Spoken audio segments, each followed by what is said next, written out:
चलिए अब रुक करते हैं खबरें दनादन अंदाज में। एमपी के पूर्व मुख्यमंत्री शिवराज सिंह चौहान ने राजधानी भोपाल में रैन बसेरों की व्यवस्था का जायजा लिया और इस दौरान शिवराज रैन बसेरों की व्यवस्थाओं से संतुष्ट नजर आए। श्योपुर का कूनो पालपुर अभ्यारण्य अब नेशनल पार्क बनने जा रहा है। 2003 में एशियाई शेरों के लिए कूनो पालपुर अभ्यारण्य तैयार हुआ था। सीएम कमलनाथ की अध्यक्षता में वन विभाग के अधिकारियों की बैठक में अब फैसला लिया गया है कि कूनो को नेशनल पार्क बनाया जाएगा। राज्य सरकार इसके लिए जल्द ही नोटिफिकेशन जारी करेगी। गुजरात के गिर अभ्यारण्य से शेरों को कूनो शिफ्ट करने के लिए केंद्र सरकार से भी चर्चा की जाएगी। कूनो को नेशनल पार्क बनाने के लिए शिवपुरी के कुछ हिस्सों को जोड़कर 413 वर्ग किलोमीटर क्षेत्रफल बढ़ाया गया है। मध्य प्रदेश में खाद के बाद बिजली की किल्लत खड़ी हो सकती है। प्रदेश के थर्मल पावर प्लांटों को चलाने के लिए सिर्फ 1 से 2 दिन का कोयला बचा है। ऐसे में आने वाले दिनों में बिजली संकट खड़ा होने के आसार बन गए हैं। वहीं बीजेपी इसके पीछे कांग्रेस सरकार की प्रशासनिक क्षमता पर सवाल खड़े कर रही है। वहीं कांग्रेस ने खाद के बाद बिजली के लिए जरूरी कोयला नहीं मिलने पर केंद्र सरकार पर भेदभाव की राजनीति का आरोप लगाया है। इंदौर के महू में वन विभाग के एसडीओ कियन सक्सेना के ठिकानों पर लोकायुक्त ने छापेमार कार्रवाई की। लोकायुक्त की टीम ने सक्सेना के हॉस्टल्स पर भी छापेमारी की। छापेमारी में लोकायुक्त को 4 लाख कैश, सोना चांदी, 2 लग्जरी गाड़ियां बरामद हुई हैं। कवर्धा में जिला भाजपा ने समीक्षा बैठक का आयोजन किया। बैठक में जिले की दोनों विधानसभा चुनाव में मिली करारी शिकस्त को लेकर चर्चा की गई। बैठक में विशेष रूप से भाजपा के प्रदेश संगठन महामंत्री पवन साय, सांसद अभिषेक सिंह मौजूद रहे। बिलासपुर शहर के प्रतिष्ठित Saint Xavier senior secondary residential school में विंटर कैंप का आयोजन किया जा रहा है। 4 दिवसीय कैंप का आयोजन 26 दिसंबर को किया जाएगा। कैंप में शहर के किसी भी स्कूल के बच्चे शामिल हो सकते हैं। मध्य प्रदेश में मंडला के बबेहा गांव में एक ऐसा चमत्कारिक कुंड है जिसमें नहाने से सभी तरह के चर्म रोग दूर हो जाते हैं। साल भर हर मौसम में इस कुंड का पानी गर्म रहता है और यही वजह है कि गर्म पानी के नाम से यह कुंड दूर दूर तक प्रसिद्ध है। जीर्णोद्वार के बाद ये स्थान अब पर्यटक स्थल का रूप ले चुका है।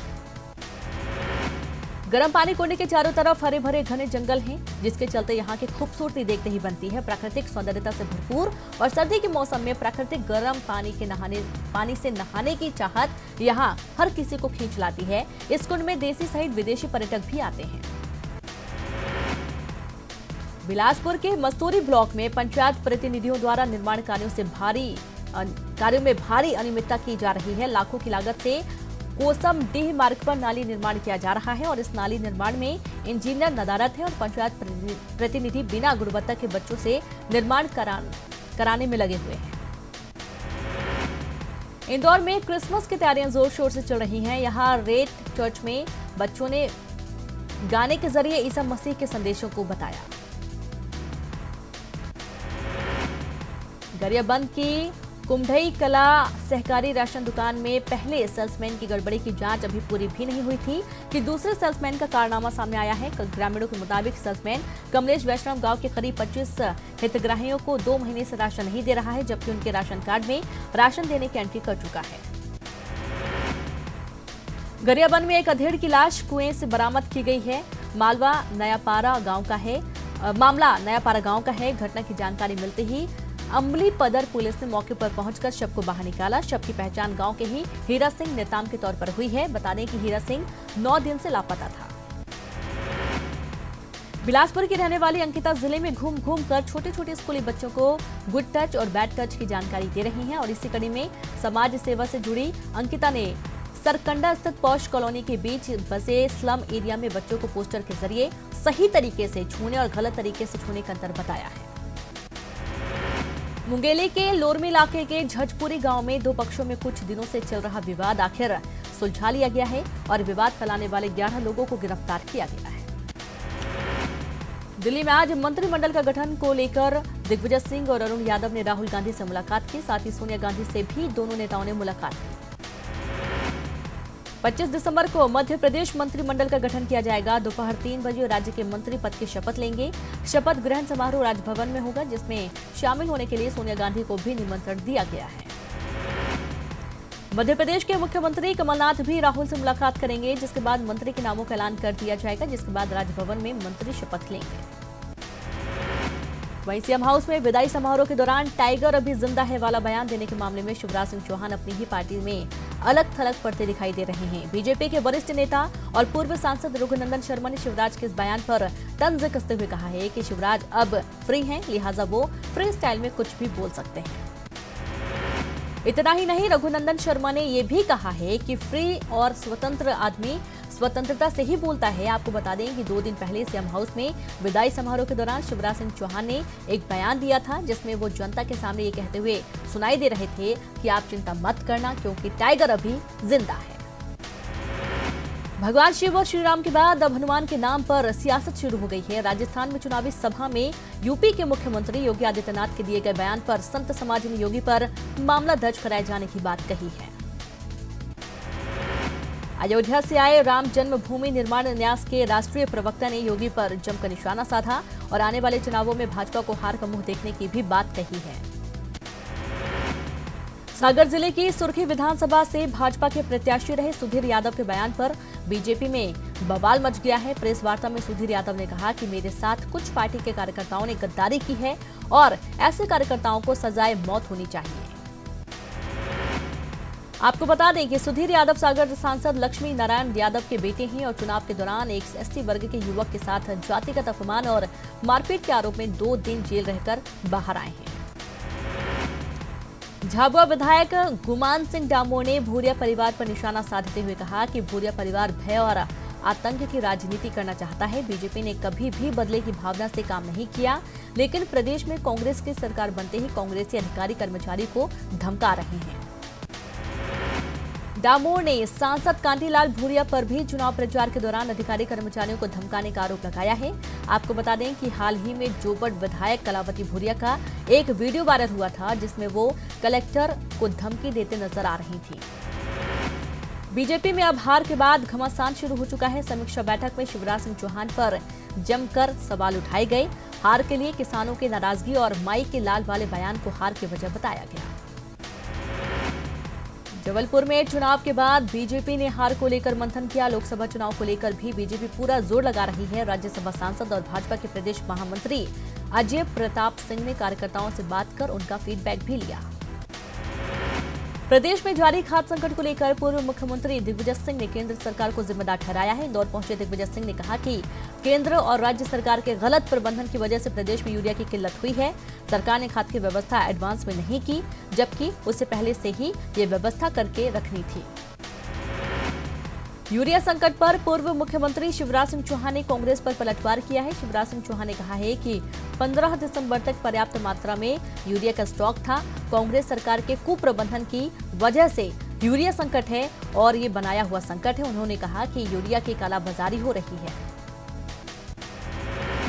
छत्तीसगढ़ के मंत्रियों के नामों की घोषणा होना भी बाकी है, लेकिन मंत्रियों के नाम फाइनल हो गए हैं। दिल्ली में टीएस सिंहदेव, ताम्रध्वज साहू, भूपेश बघेल ने राहुल गांधी से मुलाकात की। ये चर्चा करीब 2.5 घंटे से भी अधिक समय तक चली। 24 से 25 दिसंबर को छत्तीसगढ़ के नए मुख्यमंत्री शपथ ले सकते हैं। बलरामपुर जिले के सामरी सीट से जीते कांग्रेस विधायक चिंतामणि महाराज को कार्यकर्ताओं ने तराजू पर बिठाकर लड्डुओं से तौला और उसके बाद वही मिठाइयां उनकी जीत का जश्न मनाते हुए बांटी गई। चिंतामणि महाराज चुनाव जीतने के बाद पहली बार यहां पहुंचे थे, जिस पर कार्यकर्ताओं ने आतिशबाजी करते हुए जश्न मनाया, जुलूस निकाला और फिर उन्हें लड्डुओं से तौला। उनके साथ साथ ब्लॉक कांग्रेस अध्यक्ष को भी कार्यकर्ताओं ने लड्डुओं से तौला।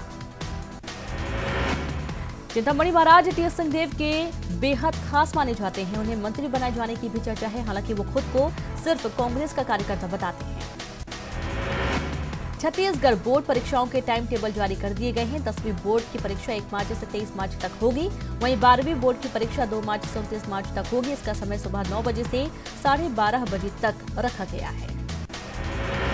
रतलाम के मलवासी गांव में 9 माह की बच्ची को अंधविश्वास के नाम पर परिजनों ने दाग दिया। हालात बिगड़ने पर अस्पताल में भर्ती किया गया, जहां मासूम की हालत में सुधार हो रहा है। न्यूज 18 ने सर्द रात में छत्तीसगढ़ में सुरक्षा व्यवस्था का जायजा लिया। प्रदेश भर के थानों का रियलिटी चेक करने के दौरान कई जगहों पर लापरवाही नजर आई। कई चौकी पर ताले लटके मिले तो कहीं गश्ती में लापरवाही नजर आई। हालांकि कुछ थानों पर पुलिसकर्मी मुस्तैद भी नजर आए। भोपाल समेत पूरे मध्य प्रदेश में इन दिनों कड़ाके की ठंड पड़ रही है। ठंड की वजह से लोगों का सर्दी से बचाव मुश्किल हो रहा है। प्रशासन की ओर से रैन बसेरों के जरिए लोगों को राहत देने के लिए रैन बसेरे जरूर बनाए गए हैं, लेकिन उनकी व्यवस्थाएं दुरुस्त नहीं है।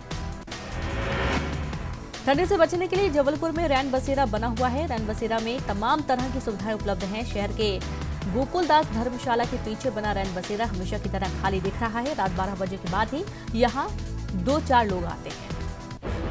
सरकार बदलने के बाद अब रायपुर महापौर प्रमोद दुबे के भी तेवर बदल गए हैं। आचार संहिता के बाद पहली बार हुई नगर निगम की बैठक में महापौर ने फैसला लिया है कि नगर निगम को कोई भी अधिकारी बिना आदेश दिए किसी भी मंत्री के कार्यक्रम में व्यस्त नहीं रहेंगे। महापौर ने सभी MIC सदस्यों की मौजूदगी में हुई बैठक में टाउन प्लानिंग के लिए नक्शे की समय सीमा 30 दिनों से घटाकर 15 दिन कर दी। साथ ही आचार संहिता की वजह से रुके हुए कामों को भी जल्द पूरा कराने के निर्देश जारी किए गए हैं। छत्तीसगढ़ में कांग्रेस की सरकार आते ही किसानों की हुई कर्ज माफी और धान का समर्थन मूल्य 25 रुपए प्रति क्विंटल करने से किसानों के चेहरे पर खुशी दिख रही है। बिलासपुर के कई किसानों ने बघेल सरकार के फैसले को मील का पत्थर बताया है। तो वहीं दिल्ली में आयोजित होने वाली फेम स्टार किड्स प्रतियोगिता के लिए ग्वालियर में ऑडिशन हुआ। ऑडिशन देने के लिए बड़ी संख्या में बच्चे आए। मॉडल के रूप में सजे धजे छोटे छोटे बच्चों ने रैंप पर चलकर अपनी प्रतिभा का प्रदर्शन किया। बच्चों को जज करने के लिए पूर्व मिसेज एशिया पैसिफिक रितिका पहुंची थी। संत भय्यूजी महाराज के खुदकुशी का मामला उलझता ही जा रहा है। पुलिस अभी तक खुदकुशी के कारणों का पता नहीं कर पाई है। भय्यूजी महाराज के वकील को फोन पर 5 करोड़ रुपए मांगने के मामले में गिरफ्तार भय्यूजी महाराज के ड्राइवर ने सनसनीखेज खुलासे किए हैं।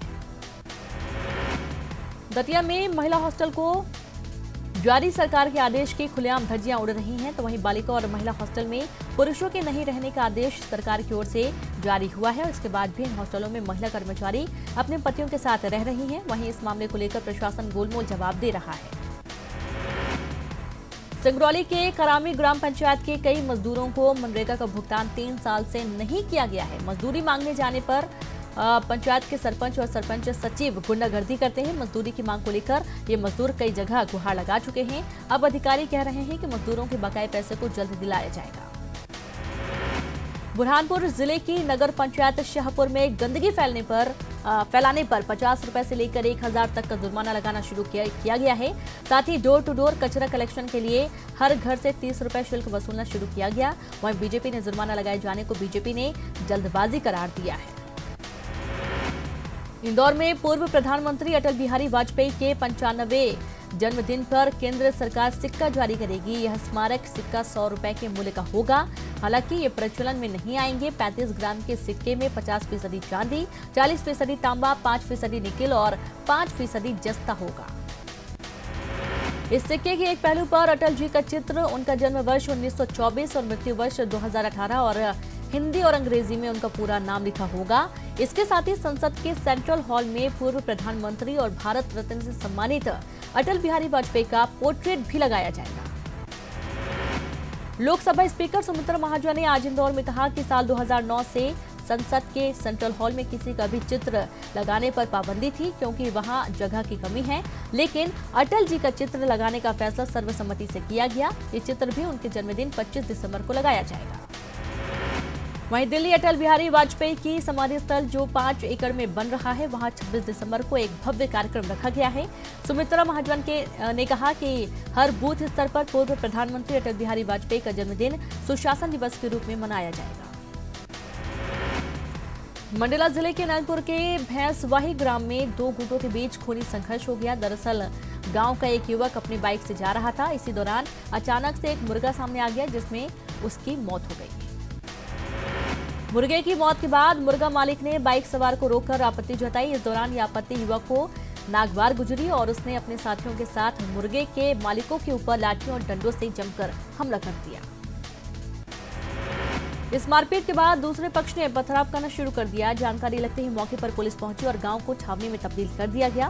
फिलहाल पुलिस ने मामला दर्ज कर 9 लोगों को गिरफ्तार कर लिया है। और इसी के साथ इस बुलेटिन में इतना ही। नमस्कार।